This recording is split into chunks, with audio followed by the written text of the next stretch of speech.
Basically, I was planning to do this a little bit earlier, but we've had some faffing around with the car hire company, which I won't go into because it's not very interesting.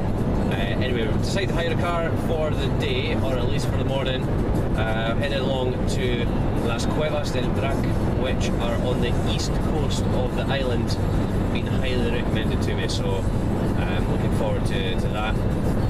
It's 15 euros, I think it was 15 euros for a ticket to get in there, so you book it in advance. I will have, I'll try and get a video up of that later, or some photos at least, in any case. So yeah, should be good. Fun and games, driving on the wrong side of the road. We're still alive, and we're here, and it looks like it's quite a popular spot. Look at this. This is a pretty sizable queue. I guess it is a Saturday morning, so will we be able to see anything down in the caves or not? That's the question. Let's see. Try to take my sunglasses off, that would help.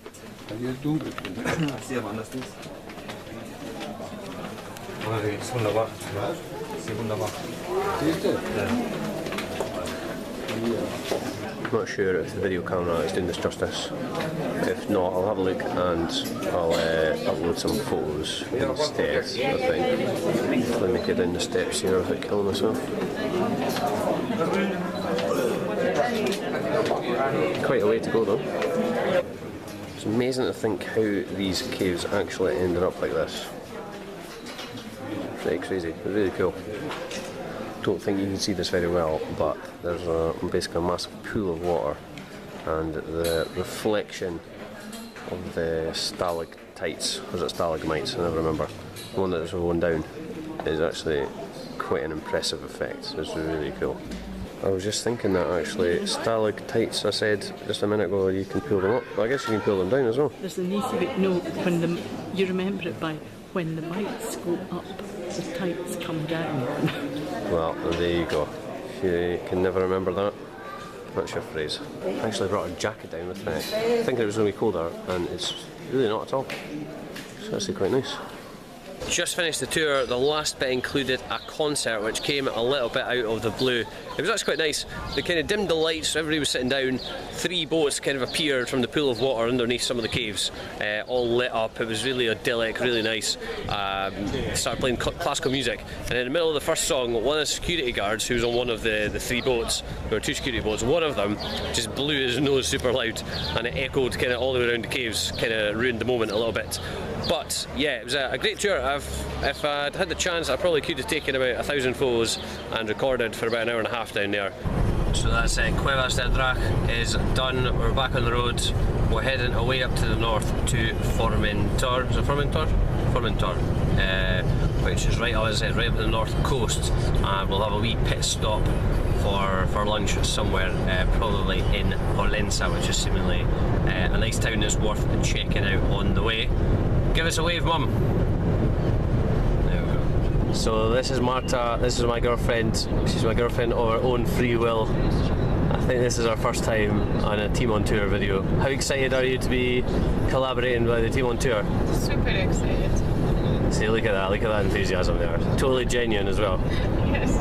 So I was just saying, on the way to the caves, I thought the scenery on the island was a little bit bland. I was expecting something a little bit different. Nothing really stood out. But we're heading up towards the north, and as you can see, the mountains are looking pretty good up here. It's definitely much more interesting. We'll be on the coast pretty soon, so I'm expecting some pretty spectacular views there as well.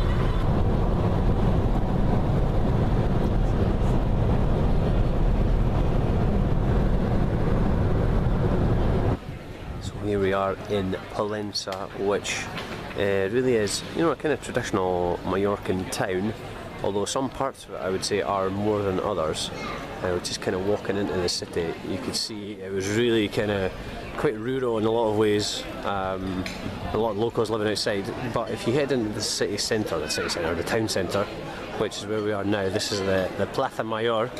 You'll have noticed a lot of places in Spain have got Plaza Mayor is the name of the main square, and you'll see it is basically full of tourists, so I don't think we're the only ones that have stopped off for lunch here.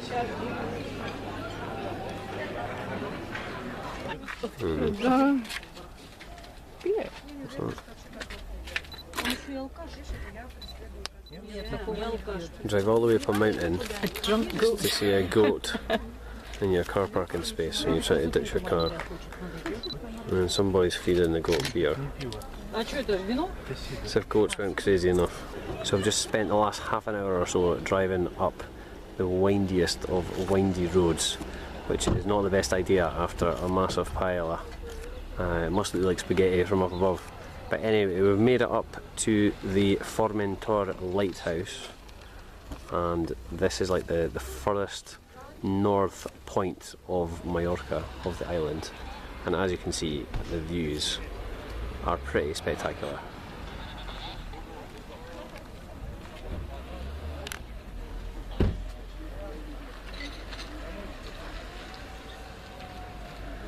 Still, a lot of people seem to be more interested in the goat than the actual views. Right up there.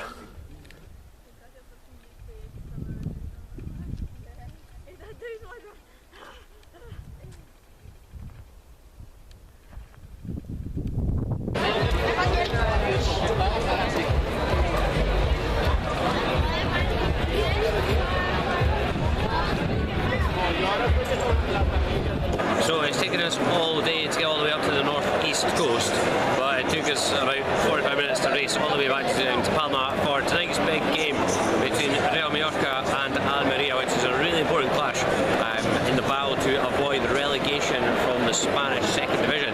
Now both teams are actually in pretty similar situations. Mallorca were relegated in 2013, and since then they've kind of been languishing around at the wrong end of the second division table. They've had boardroom problems, financial problems. They've finally got some new American investors recently, but on the field they've never actually been worse. That they're actually 4 points adrift of safety with 4 matches left to play. Just as well though, they've actually won a couple of games recently under their new coach, Sergi Barjuan, who you might remember playing for Barcelona's left back in the 1990s, a wee guy. So yeah, they've picked up a little bit recently, and it's been a really similar story for Almería actually, that they were in deep trouble, but they've won 3 of their last 4 matches, and they're now 2 points above the drop zone. They hadn't actually won a game away from home all season until the 5th of March, I think it was. So they've actually won 3 of their last 5 away matches. So yeah, as I said, both teams are in deep trouble. They're both on the up, so they'll be hoping that they can kind of complete a great escape. So just to let you know a couple of things about the ground. It's the Iberostar Stadium. It used to be called San Moj. I'm not sure if I've pronounced that properly, probably not. But it's called Iberostar now for commercial reasons. And you'll see it's quite an open ground. It's kind of bowl shaped. You've got the athletics track around the outside, so I'm not sure how that'll help the atmosphere. Probably not, I wouldn't imagine so. Anyway, we've got in, it's been an absolute nightmare trying to find our seats. The setting of the stadium is absolutely beautiful. It helps on a sunny day, but you've got the mountains in the background behind one of the goals. Absolutely perfect. Also, one last thing, outside the ground there's quite a buzz going on. It seems like they've got a DJ out there. They had a little dance floor that there was like one kid dancing on. But I'm sure if they put the match on at midnight, it would have been absolutely packed. But yeah, really good atmosphere outside.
game, and it was probably going to be a tight affair into the second half. I was actually, just remembered, I was having a look at some of the stats about the results of both teams, and almost all of the games that they've played this season have been decided by either one goal or they've been a draw.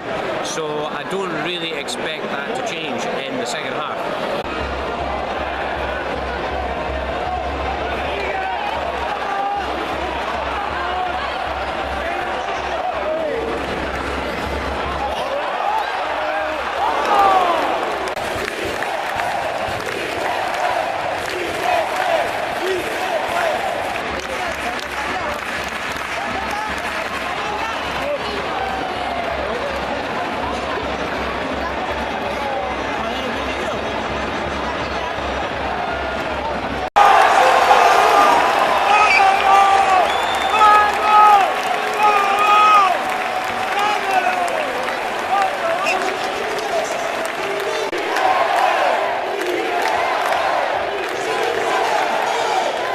I think I've overdone it a little bit with the video camera today, in that I was coming towards the end of the game and I realised that the camera had run out of battery.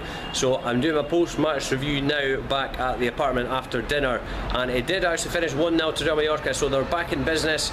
They're only a couple of points adrift of safety with 3 matches left to play. Almería, I think, are still 2 points clear of the relegation zone, so it might well go down to the wire. Now, it did actually look as if Mallorca were going to hold on for a victory fairly comfortably. They passed it around quite nicely at the start of the second half and they were kind of in control, but the last 10 or 15 minutes things changed and Almería came back into it, and they actually had a couple of really good chances to level. Previously they'd only really had a couple of shots from distance that didn't really threaten the goal, but in the last few minutes they were much more dangerous and they should really have netted an equaliser. A cross came in from the right hand side and it was absolutely blazed over at the back post when they really should have scored. But anyway, Mallorca 1-0 the final score, and it would be good to see them stay up, I think, and you know, hopefully get back up to to La Liga, because I remember them being a pretty decent Primera team.